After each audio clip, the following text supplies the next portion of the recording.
am a person with lived experience. And so I have had experience with suicide myself, attempting, and I am a peer support worker. So I work with people on a regular basis that struggle with thoughts of suicide. Um, I currently work in the community with Salis residents in Ottawa, and prior to that, I was in a hospital setting. I will be talking about skills for safer living, which is I'll get into. So can I have the next slide, please? So the first thing I wanted to point out is that anyone can have suicidal thoughts. It goes across the board. It's not dependent on diagnosis or on gender, socioeconomic status, race. There are some things that the more you fall into certain categories, they cross over, and it makes you more and more at risk for suicide. But really, it could be anyone. So people often think that the person that attempts suicide has a mental health issue, and it's really not true. Anybody can think about suicide.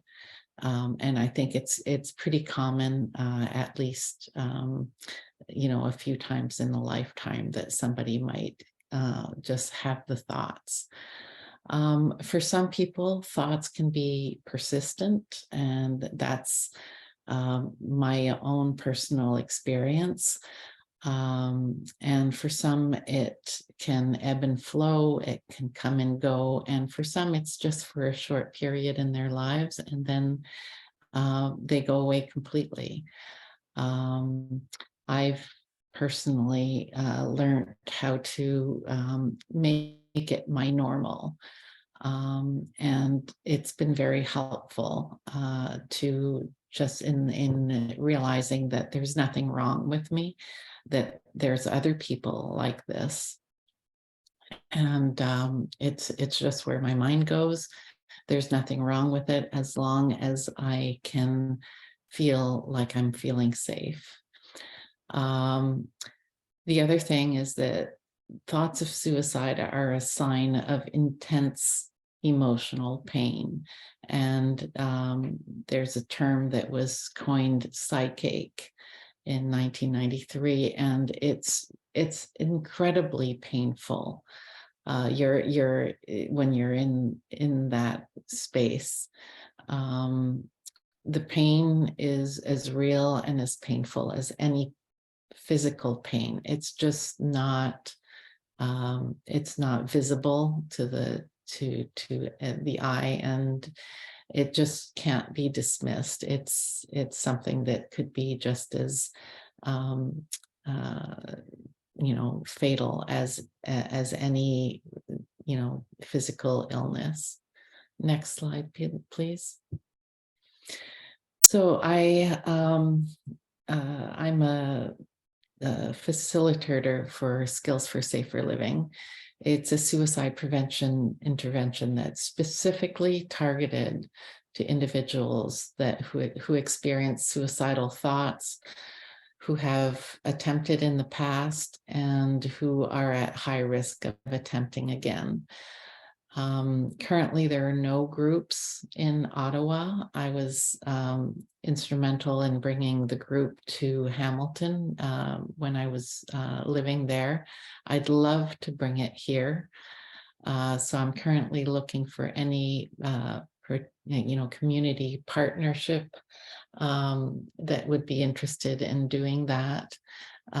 If you are, please contact Andrea Poncia or at Suicide Prevention Ottawa, or I'll have my email at the end of this presentation.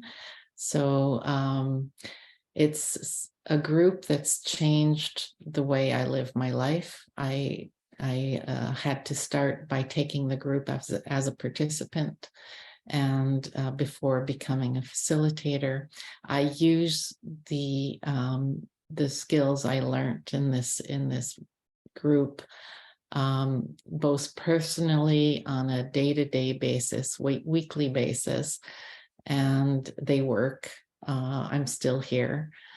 And I use it also in my current work with peers who live with thoughts of suicide. Next slide, please. So there are several resources out there that you can reach out to, and there's several clinical ones, and there's crisis lines. One of the things that you could reach out to is for peer support, people that have been there, who understand.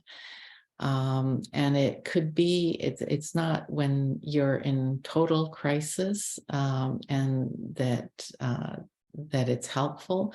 It's before you get there. We're not crisis workers. That being said, we know what it's like. We've been there. It really reduces the feelings that you're alone in this. And peer support, there's no judgment when we talk about coping strategies. It's all about staying as safe as possible in a moment, trying to look at different options, and if your coping strategy isn't the greatest, it's really, well, how can you do that? And because it works, how can you do it and stay as safe as possible? It acknowledges that, we acknowledge that everyone is the expert on themselves. So what works for me might not work for you. And I'm open to talking about whatever can work for you. It encourages self-determination and self-responsibility. So you are, responsible for, and there are choices that you can make, and it's up to you to make them. And often people who have thoughts of suicide, and they reach out, the first thing that is, there's that fear that the person is gonna do something imminently, and sometimes it's not the case. Sometimes it's just figuring out what is it that you can do, and sometimes you can't see any other options. And sometimes I've done this for years now, and when I get into that space, sometimes I don't see any options. I know where to go, though, to talk to people who will be able to evaluate what choices I have, and really expose what those choices are. Peer support meets people exactly where they're at, or as close as possible. And you can explore options from your own experience, from experience that I've had with other peers, and I've learned from them. And there's, a real push for your own freedom of choice and your personal rights, that sometimes when you're in hospital, it's hard to feel like you have any choice. And the fact that we're peers, it provides hope that it is possible to live differently and more safely. Next slide, please.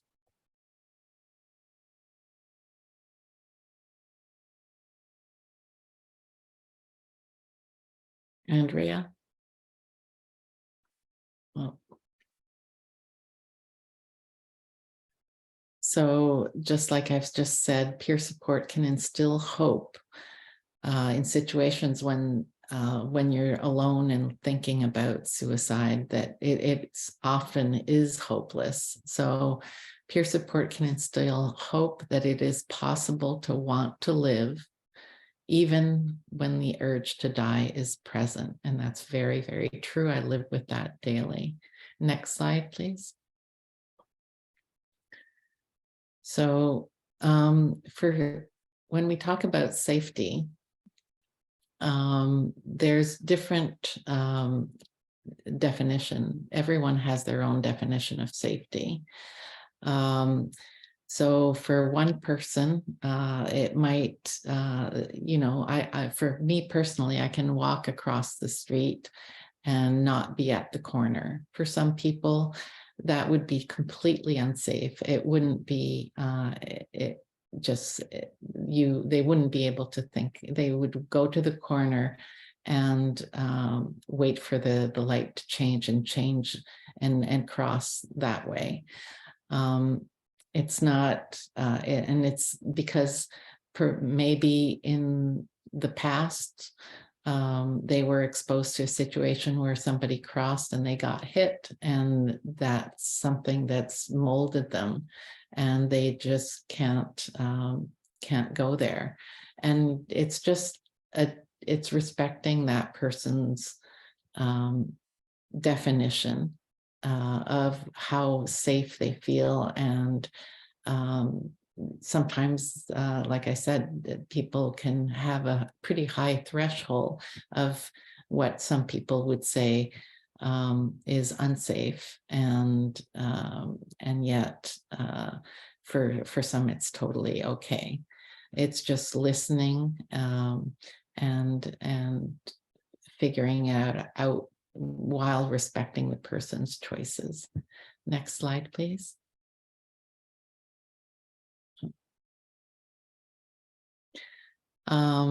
So the next part I'm going to talk about is a lot of things that we talk about in Skills for Safer Living. It's the importance of language. And sometimes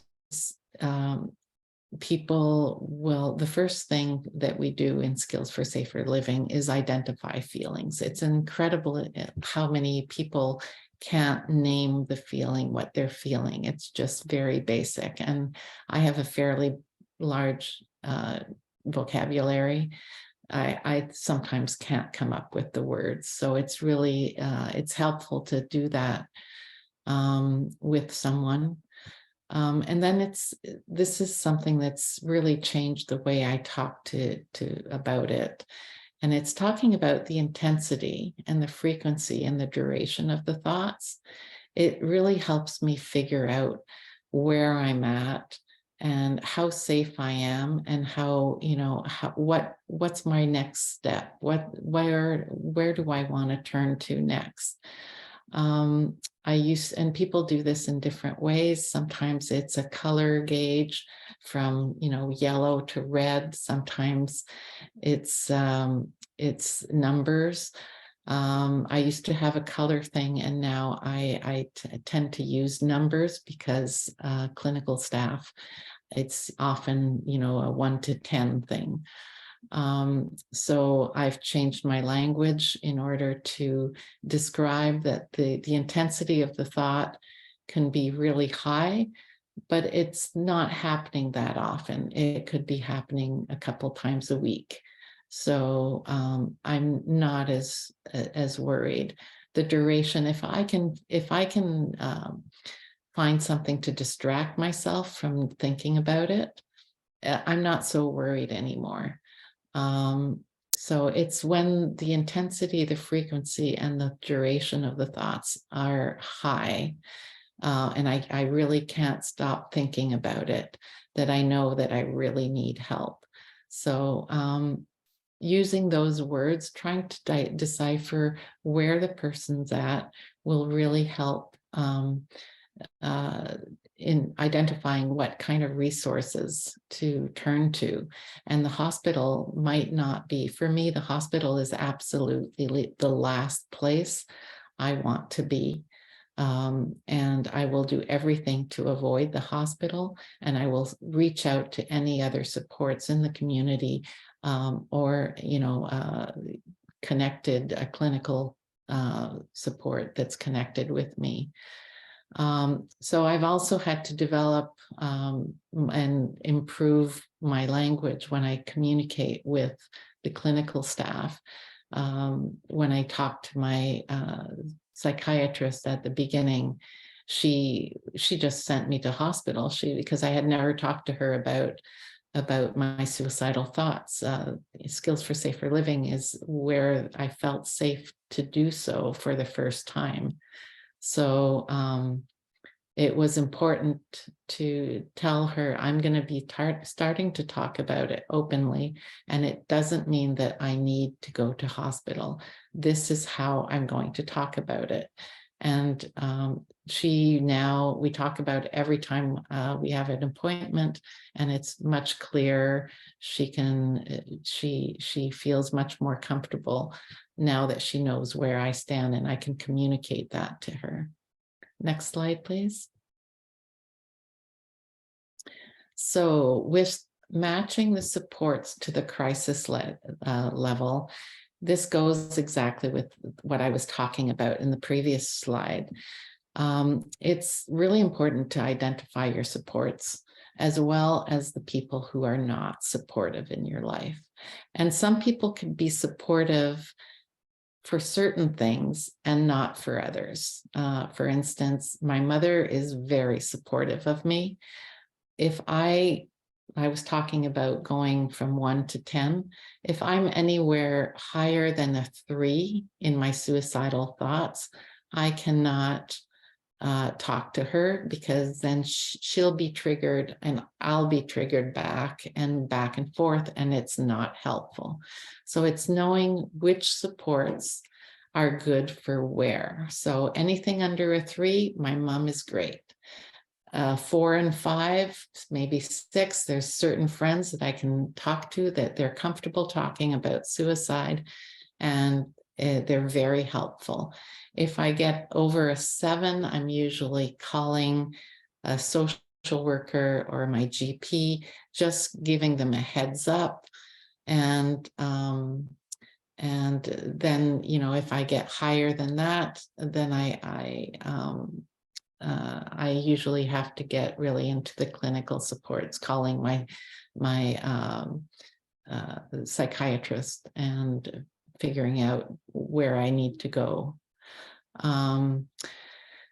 And the other important thing is to talk to these supports before you have a crisis, and talk about your needs, talk about what you want, what you'd like them to do in certain cases.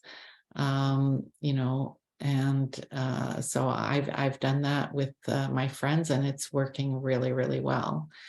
And the last thing is to connect these supports with each other when possible. So my social worker, my GP, and my psychiatrist all talk to each other. I've given them consent to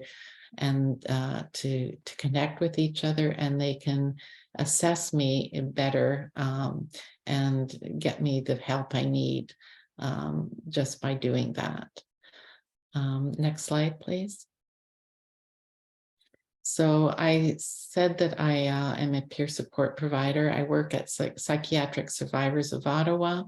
This is a resource where you can get peer support. It's all free. You can become a member on that website that is posted on the slide. You could get one-to-one support for peers. And the other interesting thing, if there's any families out there that are trying to help somebody that is at risk of suicide, there's family support. You can get it on a one-to-one basis, and they have groups as well. And it's incredibly helpful. Families need the support as well, to know that they're not alone in this, to find out what works for these other families, what doesn't. And it's not just for the people who have the mental health issues or the the suicidal thoughts, it's for their families as well. So I encourage family members to reach out to PSO. There's groups, both virtual and in person. There's a drop-in lounge from Monday to Friday, and there's lots of community activities as well. So I think that's about it for me. Next slide. So yes, that's my personal work email. Feel free to reach